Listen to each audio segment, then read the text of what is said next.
বাংলাদেশের রাজনীতিতে আগামী দিনে কি হতে চলেছে? রিফাইন্ড আওয়ামী লীগ নামে কি নতুন চেহারায় আসছে আওয়ামী লীগ, নাকি আপাতত এমন কোনো সম্ভাবনা নেই? নানা জটিলতায় আমেরিকার বশ্যতা স্বীকার করতে হয়েছে বাংলাদেশকে, কিন্তু সেই আমেরিকাই কি এখন চাইছে না যে শেখ হাসিনা ফের আওয়ামী লীগের হাল ধরুক? ভারত হাসিনাকে রিফাইন্ড আওয়ামী লীগ নিয়ে দুটি প্রস্তাব দিয়েছিল। একটি, হাসিনা কিছুদিনের জন্য কাতার যান, নয়তো তিনি পরিশোধিত আওয়ামী লীগ গঠন করতে মত দিন। কিন্তু ওয়াকিবহাল সূত্রে খবর, রিফাইন্ড আওয়ামী লীগ গঠন করা হোক এমনটা চাইছে না স্বয়ং প্রাক্তন প্রধানমন্ত্রী।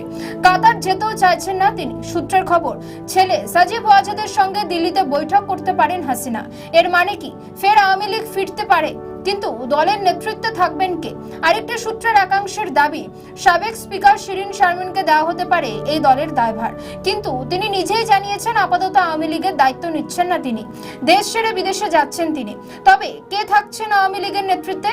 আওয়ামী লীগের শিকড় বাংলাদেশে বহুদূর পর্যন্ত বিস্তৃত।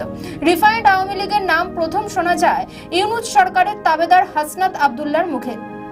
কিন্তু রাজনীতির কারবারিরা বলছেন, পরিশোধিত আওয়ামী লীগ নামে যে দলের কথা বলা হচ্ছে তা পুরোটাই ভাওতা। আসলে এর আগেও বহুবার আওয়ামী লীগকে ধ্বংস করার চক্রান্ত করা হয়েছে, কিন্তু রাজনৈতিক প্রেক্ষাপটে কোনোভাবেই মুছে ফেলা যায়নি আওয়ামী লীগকে। পালাবদলে পরে এই চক্রান্ত জারি রেখেছিল ইউনূসের সরকার, আর বিএনপি সরকার ক্ষমতায় এসে ইউনূস সরকারের রাস্তাতেই হেঁটেছে। সংসদে অধ্যাদেশ জারি করে আওয়ামী লীগের সমস্ত কাজকর্মকে নিষিদ্ধ রাখতে আইন বের করেছে। আমেরিকা সব রকম ভাবেই চায় যে তাদের হাতের পুতুল হয়ে থাকুক বাংলাদেশ, অর্থাৎ কখনোই তাদের সঙ্গে বিরোধিতার রাস্তায় হাঁটবে না বাংলাদেশ। কিন্তু মার্কিন যুক্তরাষ্ট্র এও জানেছে বাংলাদেশের অভ্যন্তরে শেখ হাসিনা ও তার দলের জনপ্রিয়তা কতখানি। এসবের মধ্যেই তাৎপর্য রয়েছে হাসিনা প্রত্যাপর্ণ নিয়েও। হালফিলে এ নিয়ে ভারতে কথা বলতে চান বাংলাদেশের বিদেশ মন্ত্রী খলিলুর রহমান, কিন্তু কেন্দ্রীয় সরকারের সঙ্গে তার আলোচনা যে সদর্থক হয়নি তা স্পষ্ট। প্রত্যাপর্ণের বিষয়টি অনেকাংশে নির্ভর করছে শেখ হাসিনার ওপর, কিন্তু বাংলাদেশ চাইলেই পাচ্ছে না সাবেক প্রধানমন্ত্রীকে। সূত্র বলছে, ভারত বাংলাদেশ বৈঠকে রিফাইন্ড আওয়ামী লীগ নিয়ে তেমন কোনো আলোচনাই হয়নি। ওদিকে আওয়ামী লীগের তৃণমূল বা প্রাথমিক স্তরের নেতৃত্ব ময়দানের রাজনীতিতে ফিরতে চাইছে।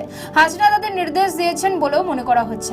আবার সমাজ মাধ্যমে সক্রিয় হচ্ছে আওয়ামী লীগের নেতৃত্ব। এসব থেকে উঠে আসছে একটি নির্যাসী, হয়তো এখনই ভারত থেকে আসবেন না হাসিনা, কিন্তু বিএনপি যেভাবে আস্থা হারাচ্ছে তাতে ভবিষ্যতে ফের বাংলাদেশে ভোট হলে তখন ফের ময়দানে দেখা যেতে পারে হাসিনাকে।